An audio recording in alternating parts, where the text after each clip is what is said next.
Hello students, पिछले video में मैंने आप लोगों को 12th क्लास की 3.2 एक्सरसाइज सॉल्व कराई थी। आज के इस वीडियो में मैं आप लोगों को 3.3 का इंट्रोडक्शन बताऊंगा, जिसमें आप लोगों को क्या क्या पढ़ना है वो देखते हैं। इस वीडियो में मैं आप लोगों को अवयव का ट्रांसपोज बताऊंगा, यानी कि परिवर्त बताऊंगा। अवयव का परिवर्त, सम्मितावयव और विषम सम्मितावयव के बारे में उसको बताऊंगा। चलिए सबसे पहले देखते हैं अवयव का परिवर्त, जिसको हम कहते हैं ट्रांसपोज ऑफ अ मैट्रिक्स। ठीक है, ये परिवर्त होता क्या है?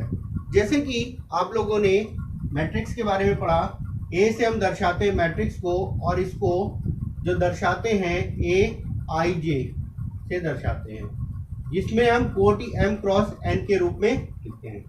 जब हमें इसका ट्रांसपोज करना होता है, ट्रांसपोज में हम क्या करते हैं, जो भी मैट्रिक्स हमें दे रखी है उसका आई जे की जगह जे आई का रूप हो जाता है, और एम एन की जगह पे n क्रॉस n का मैट्रिक्स प्राप्त होता है, n क्रॉस m का। ठीक है, और इसको जो दर्शाते हैं a डैश से दर्शाते हैं, या फिर a की पावर t के रूप में इसको हम दर्शाते हैं। ठीक है, अब यहाँ पे इसका मतलब क्या होता है, ध्यान से समझिए इसको। इसका मतलब होता है कि किसी भी मैट्रिक्स में जो भी आपका मैट्रिक्स दे रखी है, उसमें पंक्ति और स्तंभों की जितनी भी संख्या है उनका क्रम पलट देना।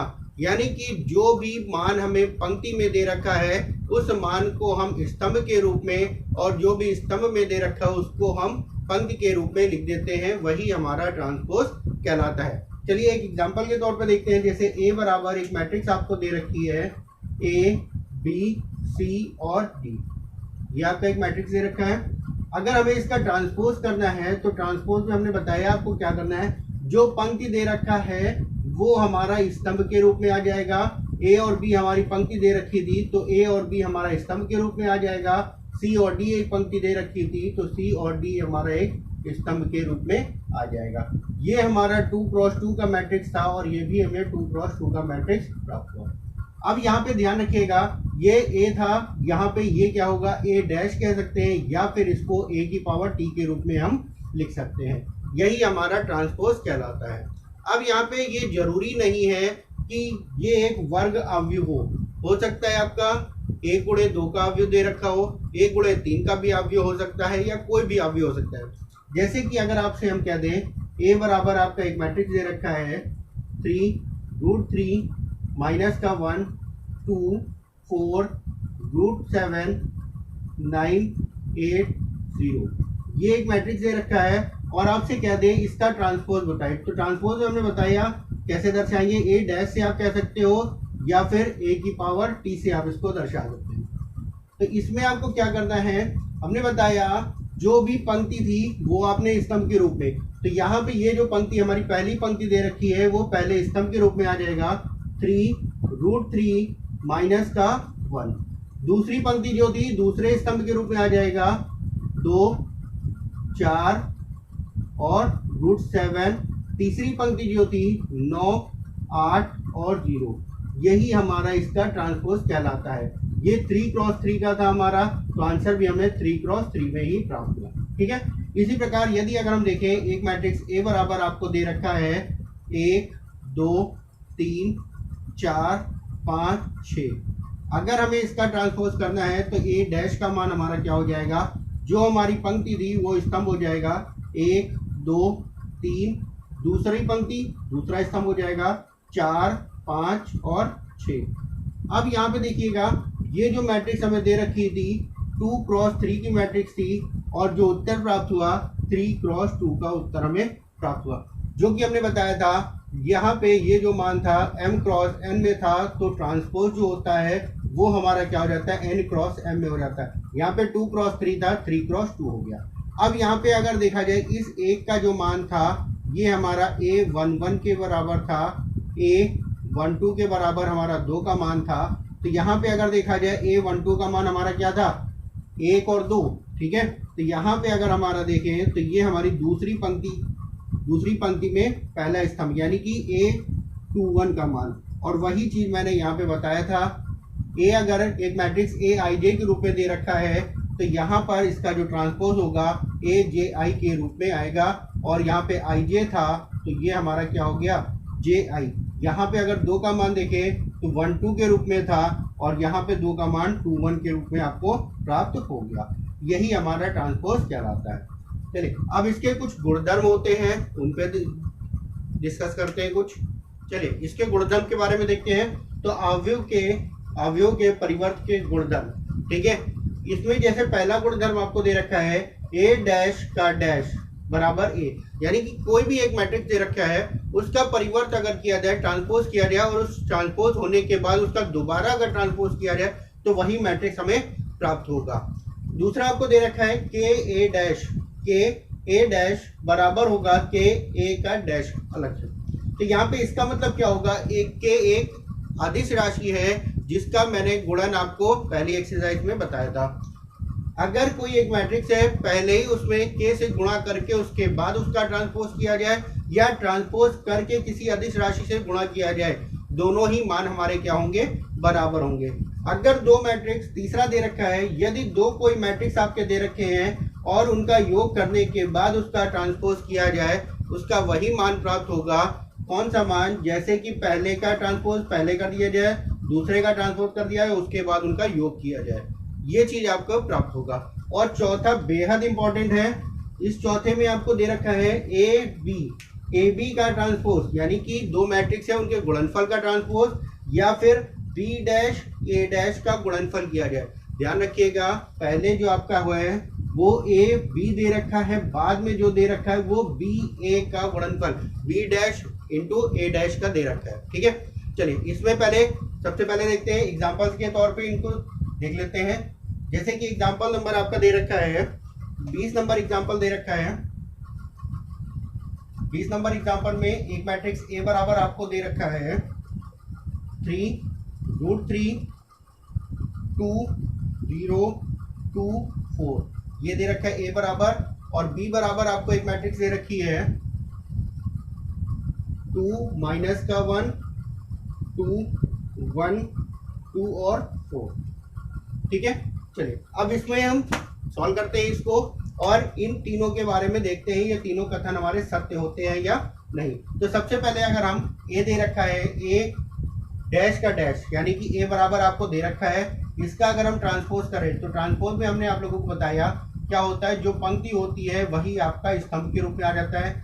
3√3 और यहाँ पे हो गया 2, दूसरी पंक्ति दूसरे स्तंभ, यानी कि 4 2 और 0, ये हो गया ए डैश का मान। अब इसी प्रकार ए डैश का अगर हम डैश करें, यानी कि ए का ट्रांसपोज करने के बाद उसका पुनः ट्रांसपोज अगर हम करें तो हमारा उत्तर क्या होगा, जो हमारी पंक्ति है वो हमारा स्तंभ के रूप में आ जाएगा, यानी कि 3 और 4, दूसरी पंक्ति दूसरा स्तंभ हो जाएगा √3 और 2, तीसरी पंक्ति तीसरा स्तंभ हो जाएगा, यानी कि 2 और 0। और यही हमारा क्या था, ए मैट्रिक्स आपको दे रखा था, यानी कि ए डैश का होल डैश बराबर ए, ये चीज आपकी प्रूव हो गई, ठीक है। इसी प्रकार दूसरी चीज में देखते हैं। सेकंड में आपका क्या दे रखा है के ए डैश के ए का होल डैश और के ए डैश, ठीक है। इसी में क्या अगर हम देखें तो यहाँ पे के ए डैश का जो मान आपको दे रखा है, यहाँ पे के की कोई भी वैल्यू अगर हम पुट कर दें तो देखते हैं हमारा आंसर क्या आता है। जैसे कि अगर हम यहाँ पे एक के बराबर अगर हम ले लें 2, के बराबर अगर हम 2 ले लें तो यहाँ पे अगर देखा जाए तो जो हमारा उत्तर होगा 2a का होल डैश बराबर 2a डैश, ठीक है। तो जब हम करते हैं तो पहले मैट्रिक्स ए बराबर दे रखा है 2a डैश का मान निकालें, पहले तो 2a का मान निकाल लेते हैं। 2a बराबर हो जाएगा आपका 2a का मान आपको दे रखा है 3√3 2 4 2 और 0। हम यहाँ से 2a का जब मान निकालेंगे तो ये मान हो जाएगा 6 2√3 2 8, यहाँ पे हो जाएगा 4, ये हो जाएगा 8, ये हो गया 4 और ये हो गया 0, ये हो गया 2a का मान। हम क्या करते हैं 2a का डैश निकाल लेते हैं, यानी कि इसका ट्रांसपोज कर लेते हैं। इसका जब हम ट्रांसपोज करेंगे तो यहाँ पे 2a डैश का जो मान होगा, पंक्ति हमारी स्तंभ में आ जाएंगी, यानी कि 6 2√3 और ये हो जाएगा 4। दूसरी पंक्ति दूसरे स्तंभ में 8, 4 और 0, ये हो गया 2a डैश का मान। ठीक है, अब हम क्या करते हैं, a डैश का मान निकालते हैं, उसके बाद उसमें 2 से इंटू कर लेते हैं। तो पहले हम ये करते हैं, 2a डैश का मान हमारा क्या हो जाएगा, यहाँ पे था 4, 2 और 0, तो a डैश का मान हो जाएगा 3√3, 2, 4, 2 और 0, ये हो जाएगा a का ट्रांसपोज। अब 2 से गुणा कर लेते हैं, जब 2 से गुणा करेंगे 6, 8, 2√3, 4, 4 और 0। अब ये देखिए जो हमारा 2a डैश का मान आया था वही मान हमें 2 इंटू a डैश का मान हमें प्राप्त हो रहा है। तो यहाँ से कह सकते हैं ये भी कथन हमारा सत्य होगा। ठीक है, चलिए इसी प्रकार इसका थर्ड पार्ट भी सॉल्व करके देखते हैं ये भी हमारा सही है या नहीं। तो हम क्या करते हैं, a प्लस बी का होल डैश, तो पहले a प्लस बी का मान निकालते हैं। a प्लस बी का जब हम मान निकालेंगे तो यहाँ पे क्या होगा, 3 + 2 यानी कि 5, ये हो जाएगा √3 माइनस का 1, √3 प्लस का 1, 2 + 2 ये हो जाएगा 4, 4 1 5 हो गया, 2 2 4 हो गया, 0 4 4 हो गया, ये आपका हो गया। यहाँ से अगर a प्लस बी का होल डैश का मान निकालें यानी कि ट्रांसपोज करें इसका, तो यहाँ पे हो जाएगा 5 √3 + 1 और ये हो गया 4, 5 4 और 4, ये हो गया a प्लस बी का ट्रांसपोज।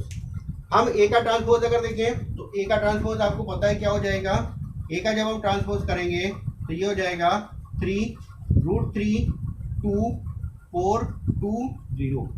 फिर अगर हम b का ट्रांसपोज करेंगे तो b का ट्रांसपोज हो जाएगा 2 माइनस का 1, 2, 1, 2, 4। अब हम क्या करते हैं, इन दोनों को ऐड कर लेते हैं। जब ऐड करेंगे तो a dash plus b dash बराबर हो जाएगा 3 और 2 5, 4 और 1 5, √3 माइनस 1 आपको दे रखा है, तो यहाँ पे मान हो जाएगा √3 माइनस का 1 और ये हो जाएगा 2 और 2 4, 2 और 2 4 और ये भी हो जाएगा 4 आपका।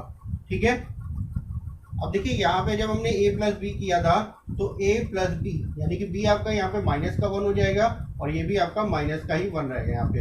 अब देखिए दोनों में मान हमारे क्या हो रहे हैं, यहाँ पे भी दोनों के मान हमारे क्या हो रहे हैं, बराबर हो रहे हैं, जिससे कि हम कह सकते हैं ये वाला गुणधर्म भी हमारा प्रूव हो गया। ठीक है, इसके बाद नेक्स्ट गुणधर्म के लिए नेक्स्ट क्वेश्चन लेते हैं, सॉल्व करके देखते हैं उसको भी। चलिए नेक्स्ट एग्जांपल नंबर 21 हमारा दे रखा था, a बराबर दे रखा था माइनस का 2, 4, 5, b बराबर दे रखा है 1, 3 माइनस का 6। अब जो फोर्थ हमारा गुणधर्म था, फोर्थ हमारी प्रॉपर्टी थी, वो क्या था, a b डैश बराबर b डैश a डैश। तो सबसे पहले a b डैश हम निकाल लेते हैं, तो a b गुणा करते हैं, a b बराबर हो जाएगा a b बराबर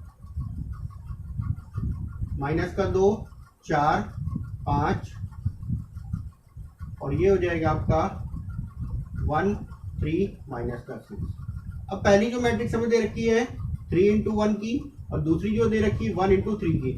हमें इंटू में पता है कि पहली मैट्रिक्स का स्तंभ और दूसरी मैट्रिक्स के पंक्ति की संख्यात्मक मान बराबर होने चाहिए, जो कि मान हमें बराबर पता है। ठीक है, तो इसका गुणा हमारा संभव है। तो जब हम गुणा करते हैं तो आपको पता है क्या करते हैं, पहली पंक्ति का पहले स्तंभ से करते हैं, माइनस का 2 × 1 हो जाएगा।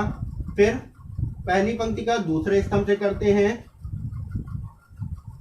माइनस का 2 × 3। फिर पहली पंक्ति का तीसरे स्तंभ से करते हैं, -6 × माइनस का 2।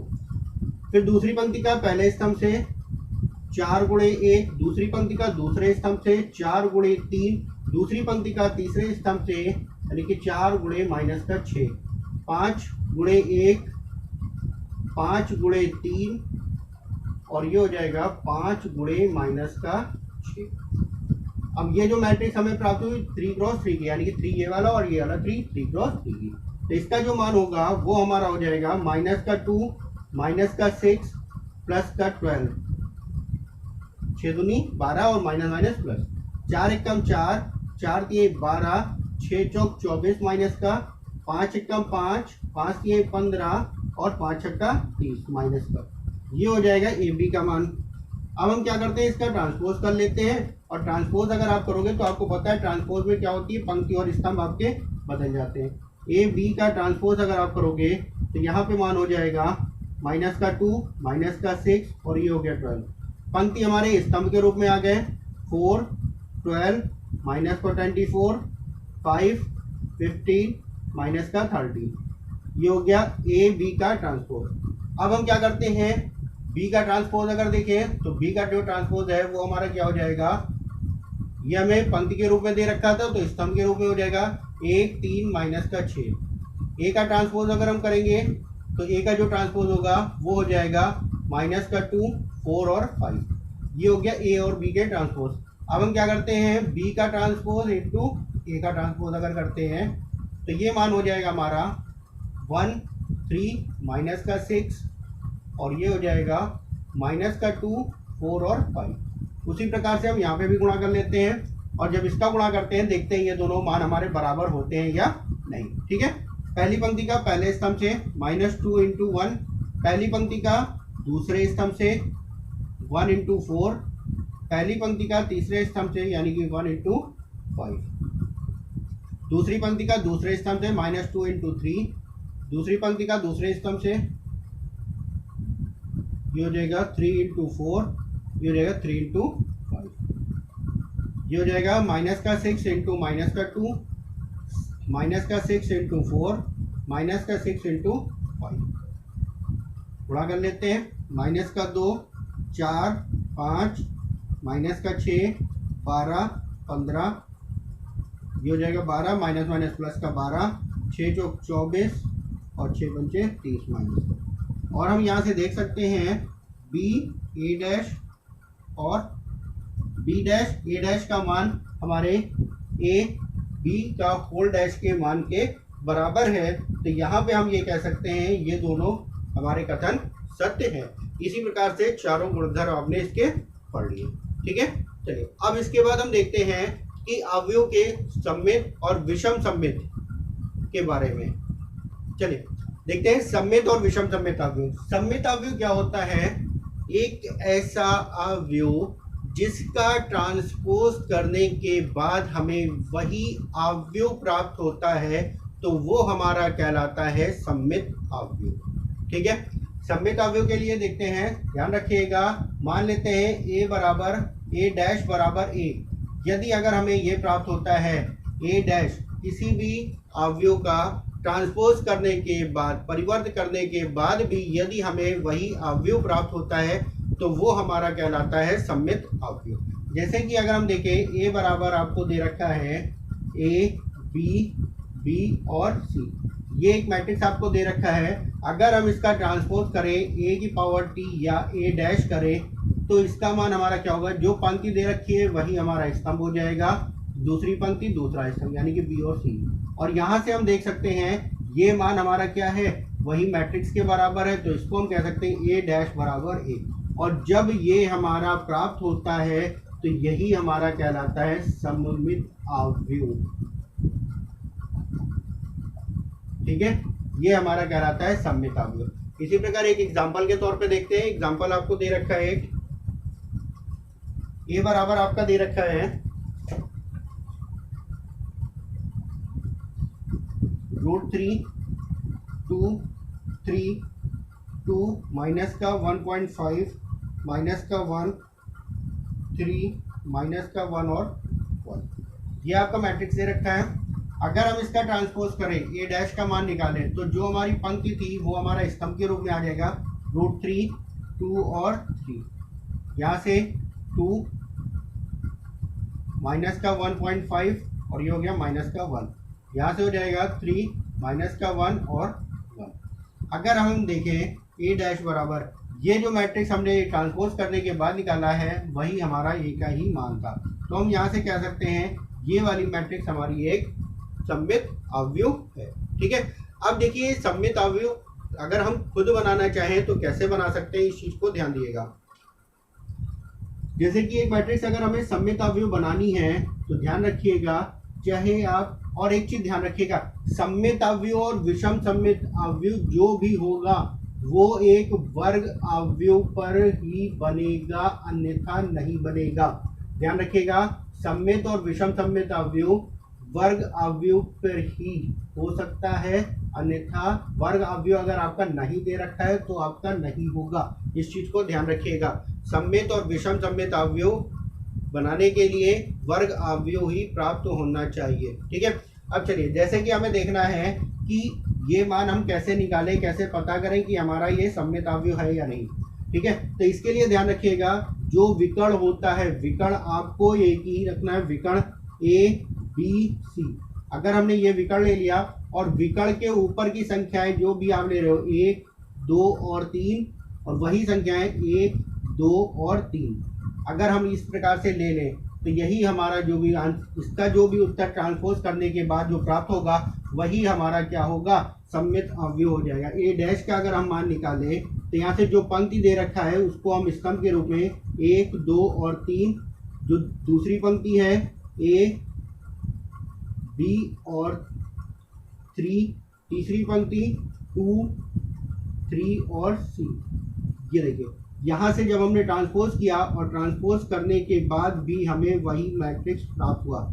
यानी कि अगर ध्यान रखिएगा, जब भी आप बनाना चाहें तो बनाने के लिए एक विकर्ण आपने ले लिया, कोई भी आप ले सकते हैं, उसके बाद जो संख्याएं यहाँ पे आप लिख रहे हैं वही संख्याएं आप यहाँ पे लिख देंगे तो आपका सममित अवयव आपको मिल जाएगा। ठीक है, इसके बाद देखते हैं विषम सममित अवयव क्या होता है और विषम सममित अवयव बना कैसे हम पता करेंगे कि ये हमारा विषम सममित अवयव है या नहीं। चलिए विषम सममित अवयव के बारे में देखते हैं। विषम सममित अवयव आपका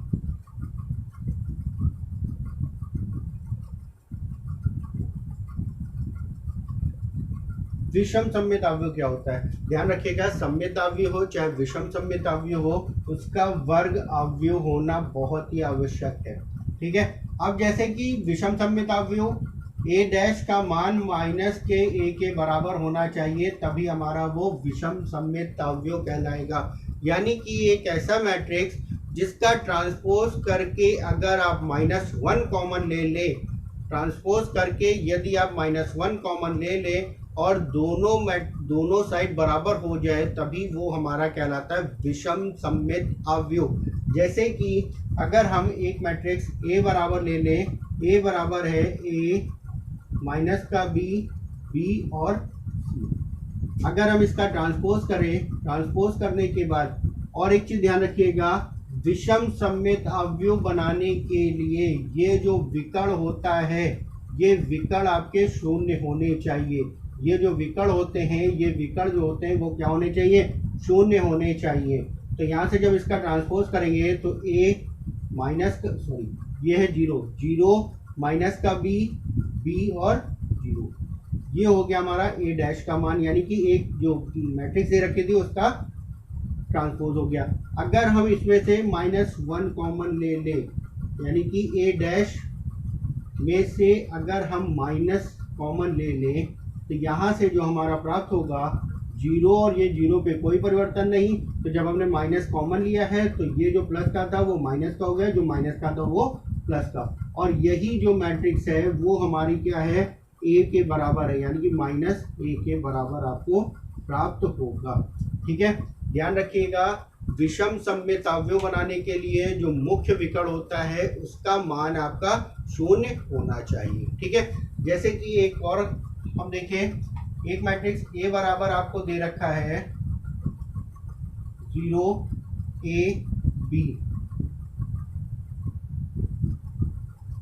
माइनस का a 0 और c, ये हो जाएगा c, ये हो जाएगा आपका b, c और 0। ये आपका एक मैट्रिक्स दे रखा है और इसको भी हम पता करते हैं कि ये हमारा सममित अवयव है या विषम सममित अवयव है। ठीक है, अब इसका जब हम ट्रांसपोज करते हैं, ट्रांसपोज करेंगे, जो पंक्ति है वो स्तंभ में आ जाएगा, 0 a और b, ये वाला हो गया। उसके बाद माइनस का a, 0 और c, इसके बाद हो जाएगा माइनस का b, माइनस का c और b। अब देखिए यहाँ पे हमारा, अगर हम इसमें से माइनस कॉमन ले लें, ए डैश था, इसके बाद अगर हम इसमें से माइनस कॉमन ले लें तो यहाँ पे कोई परिवर्तन नहीं, ये माइनस है तो माइनस माइनस प्लस हो जाएगा, ये भी माइनस माइनस प्लस हो जाएगा, यहाँ पे माइनस का ए आ जाएगा, ये जीरो, सी प्लस का हो जाएगा, माइनस का बी, ये माइनस का सी और जीरो। ठीक है, अब यही मान देखिए हमने ए का माना था, तो यहाँ पे अब ए डैश बराबर माइनस का ए। जब ये उत्तर आपका प्राप्त होगा तो यहाँ पे हम कह सकते हैं ये जो आंसर है हमारा वो हमारा कहलाता है विषम सममित अवयव। अब चलिए यहाँ पे ध्यान दिएगा, विषम सममित अवयव बनाने के लिए हम क्या करते हैं, विषम सममित अवयव अगर हमें खुद बनाना है तो विषम सममित अवयव ए बराबर अगर हम ले लें तो ध्यान रखिएगा मुख्य विकर्ण जो भी जितने भी क्रॉस का आपको लेना है, दो गुणे दो का लेना है, 3 गुणे 3 का लेना है या 4 गुणे 4, तो उसका जो मुख्य विकर्ण होता है वो आपको 0 लेना होगा। ऊपर की संख्याएं अगर आप लिख रहे हो पी क्यू आर, ये वाली संख्याएं अगर आपने पी क्यू आर के रूप में लिखी तो यहाँ पे वही संख्याएं माइनस में ले लेंगे, माइनस का पी, माइनस का क्यू और माइनस का आर। अब जब हम इसका ट्रांसपोज करेंगे तो आंसर जो हमें मिलेगा ए का ट्रांसपोज बराबर माइनस ए के बराबर हमें प्राप्त होगा और यही हमारा आंसर हो जाएगा। विषम सममित अवयव हम इस प्रकार से बना सकते हैं। ठीक है, हमने तो विषम सममित अवयव के बारे में पढ़ा। इसके बाद मैं एक चीज़ आप लोगों को और बता देता हूँ, क्या है वो चीज़ है किसी भी वर्ग अवयव के लिए, किसी भी वर्ग अवयव के लिए a प्लस ए डैश एक सममित अवयव होता है और a माइनस ए डैश एक विषम सममित अवयव होता है। ठीक है, ध्यान रखिएगा, a प्लस ए डैश एक सममित अवयव होता है और a माइनस ए डैश एक विषम सममित अवयव होता है। अब ये कैसे होता है, चलिए इसके बारे में देख लेते हैं। हम क्या करते हैं, a प्लस ए डैश को मान लेते हैं p के बराबर। अगर ये सममित अवयव है तो आपको पता है क्या होता है, p डैश बराबर हमें p प्राप्त होना चाहिए, तभी हम पता कर सकते हैं कि ये हमारा सममित अवयव है। ठीक है, हम क्या करते हैं, दोनों पक्षों का परिवर्त कर देते हैं या ट्रांसपोज कर देते हैं। परिवर्त करने पर जब हम दोनों पक्षों का परिवर्त कर देंगे तो p डैश बराबर हो जाएगा a प्लस ए डैश का डैश। अभी आपने इसके गुणधर्म के बारे में पढ़ा, गुणधर्म में चाहे प्लस में दे रखा है तो अलग अलग परिवर्त करके प्लस करें या परिवर्त करके प्लस कर दें, तभी दोनों में ही मान आपके बराबर होते हैं। तो इसको हम इस प्रकार से भी लिख सकते हैं, a dash plus A dash का डैश, इस प्रकार से भी लिख सकते हैं। p डैश बराबर आपको पता है a डैश प्लस यहाँ से ए डैश का डैश क्या होगा, ये हो जाएगा, और यही चीज आपने यहाँ पे देखिए माना था p डैश, ए प्लस ए डैश बराबर आपने माना था p। तो यहाँ से देखिए p डैश बराबर p आपको प्रूफ हो गया और यही हमने बताया कि ये आपका एक सममित अवयव होगा। ठीक है, इसी प्रकार देख लेते हैं a माइनस ए डैश के बारे में भी, इसको भी मान लेते हैं p बराबर a माइनस ए डैश। ठीक है, तो दोनों बच्चों का परिवर्त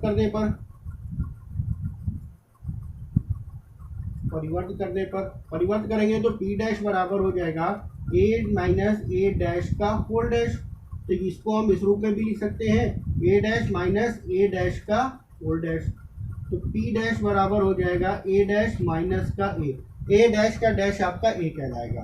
अगर हम यहाँ से माइनस कॉमन ले लें तो इसको हम इस प्रकार से भी लिख सकते हैं, माइनस का माइनस ए, अगर हमने कॉमन ले लिया तो ये माइनस में था a जो कि प्लस में हो जाएगा और परिवर्त आपका माइनस में हो जाएगा, और ये चीज आपको क्या है, p के बराबर ही तो है। तो यहाँ से हम देख रहे हैं p बराबर माइनस का p आपको प्राप्त होता है और यही आपका क्या कहलाता है, विषम सममित अवयव कहलाता है।